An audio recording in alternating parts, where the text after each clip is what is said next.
ప్రభునందు నాకు అత్యంత ప్రియమైనటువంటి వారులారా, మన ప్రభువును రక్షకుడినైనటువంటి యేసుక్రీస్తు వారి యొక్క శుభనామములో మీ అందరికీ నా హృదయపూర్వకమైన శుభములు, వందనములు తెలియజేస్తున్నాను. ఉదయకాల సమయంలో దేవుని వాక్యాన్ని ధ్యానం చేసుకుందాము. ఈరోజు వాక్య ధ్యానము కొరకు మనం తీసుకున్నటువంటి లేఖన భాగము మత్తయి సువార్త 7వ అధ్యాయం 24వ వచనం చదువుకుందాం.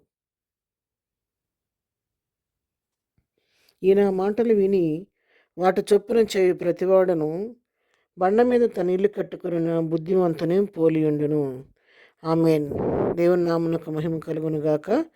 ఈ వాక్య భాగాన్ని మనం గమనించినట్లయితే ఇక్కడ ఎవరైతే దేవుని మాటలు విని వాటి చొప్పున మరి నడుచుకుంటారో, వాటిని చేస్తూ ఉంటారో, వారి జీవితం ఎలాగుంటుందంటే మరి స్థిరమైన పునాది వేయబడినటువంటి గృహంలాగా ఉంటుందని, బండ మీద తన ఇల్లు కట్టుకున్నటువంటి బుద్ధిమంతుని పోలి ఉండునని రాయబడుతుంది.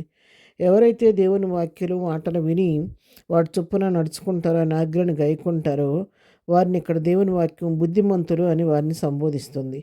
వీళ్ళు ఎలా ఉంటారంటే బండ మీద ఇల్లు కట్టుకున్న బుద్ధిమంతుల్లాగా ఉంటారంట. బండ మీద మరి మనం ఇల్లు కట్టుకునేటప్పుడు సహజంగా పునాది రాళ్ళు వేస్తాం. పునాది వేసి ఆ పునాది మీద మరి చక్కగా కన్స్ట్రక్షన్ ప్రారంభించి చేసుకుంటూ ఉంటాం. ఆ బండ మీద పునాది వేసుకున్నప్పుడు ఏమవుద్దంటే ఆ ఇంటికి స్థిరత కలుగుద్ది, దాని లైఫ్ పెరుగుతూ ఉంటుంది, ఎంతో స్ట్రాంగ్గా గృహం ఉంటూ ఉంటుంది. దానికి ఎటువంటి పరిస్థితిలో కూడా ఆ ఇల్లిక చెక్కు చెదరదు అనమాట. వాళ్ళు ఎట్లుంటుందంటే వాన కురిసెను, వరదలు విచ్చను, గాలి విసిరి ఆ ఇంటి మీద కొట్టిన కానీ దాని పునాది బండ మీద వేయబడిన కనుక అది పడలేదు. ఎట్లా ఉంటుందంట మరి బుద్ధిమంతుని యొక్క ఇల్లు ఎట్లా ఉంటుందంటే వర్షం వచ్చినా, వరదలు వచ్చినా కూడా మరి బాగా మరి గాలి విసిరి ఆ ఇంటి మీద కొట్టినా కానీ అది బండ మీద వేయబడిన పునాది కాబట్టి అది పడలేదు అని రాయబడింది.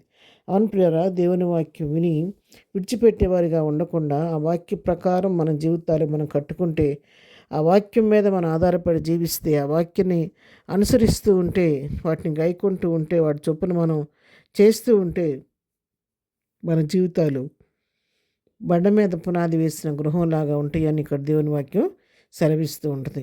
అలాగే చేయకపోతే ఏం జరుగుద్ది అని కిందకు మనం గమనించినట్లయితే, ఒకవేళ ఆ విధంగా బండ మీద పునాది వేయకోకుండా ఇసుక మీద పునాది వేసుకున్న పరిస్థితి ఎట్లుంటుందంటే అది కొంచెం వర్షం వచ్చినా, గాలి వచ్చినా అది పడిపోతూ ఉంటుంది అన్నమాట. ఎట్లా అంటే కింద చూస్తే ఇసుక మీద తన ఇల్లు కట్టుకున్న బుద్ధిహీనుని పోలియుండును. ఎవరిది? నా మాటలు విని వాడి చొప్పున చేయని వాడి గృహము ఎలా ఉంటుందంట. వాన కురిసెను, వరదలు వచ్చెను కానీ గాలి విసిరి ఆ ఇంటి మీద కొట్టెను, అప్పుడు అది కూలబడెను, దాని పాటు గొప్పదని చెప్పాను.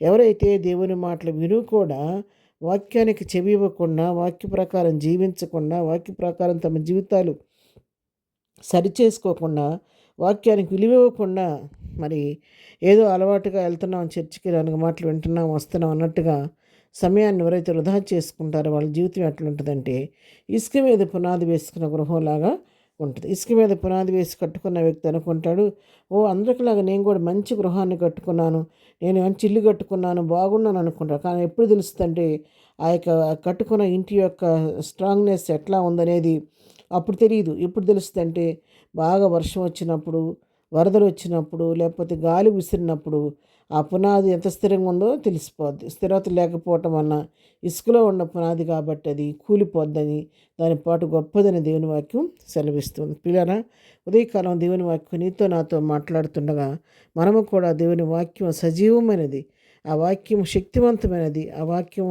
ఎంతో బలమైన వాక్యం కాబట్టి ఆ వాక్యంతో మన జీవితాలు నింపుకొని వాక్యం మీద మన పునాదిని కట్టుకుంటే, ఆ వాక్య ప్రకారం దేవుని మాట చొప్పున మనం జీవించడం నేర్చుకుంటే, ఆయన ప్రథమ స్థానం ఇచ్చి ప్రభువుకి వాక్య ప్రకారం మన జీవితాల్లో మరి ముందుకు సాగిపోతూ ఉంటే మన జీవితం ఎలాగుంటుందంటే బండ మీద పునాది వేసుకున్నటువంటి బుద్ధిమంతుని గృహంలాగా ఉంటుంది. మన ఆత్మీయ జీవితం కూడా ఎంతో స్థిరంగాను, ఎంతో స్ట్రాంగ్గా ఉండి అది మరి చూడటానికి ఇతరులకి మనం మాదిరికరంగా ఉంటాము. మన మట్టికి మనం కూడా ప్రభువులో స్థిరపడి ప్రభు చిత్తానుసారంగా జీవిస్తూ ఎంతో సంతోషాన్ని, ఆనందాన్ని ప్రభు దగ్గర నుంచి మనం పొందుకుంటూ ఉంటాం. ప్రార్థన. ప్రేమగల తండ్రి, పరిశుద్ధుడా నీ పాదములకు వందనాలు. ఉదయకాలం మాకు ఇచ్చిన ఈ శ్రేష్టమైన వాక్య భాగాన్ని బట్టి నీకు వందనాలు. ప్రభా, నీ మాటలు విని విడిచిపెట్టేవారుగా ఉండకుండా వాటి చొప్పున గైకొని వాటిని అనుసరిస్తూ జీవిస్తూ బండ మీద పునాది వేసుకున్న బుద్ధిమంతుని పోలి జీవించే కృప మాకందరికీ దయచేయండి. ఈ దినం మేము చేయ పనిపాట్లో రాకపోకలు తోడుగుండండి. ఈ దినం బర్త్డే మ్యారేజ్ చేసుకున్న బిడ్డలను దీవించండి, ఆశీర్వదించండి. వారి జీవితాల్లో కావలసిన ఆశీర్వాదం, దీవెన మీరు కలుగు చేయండి.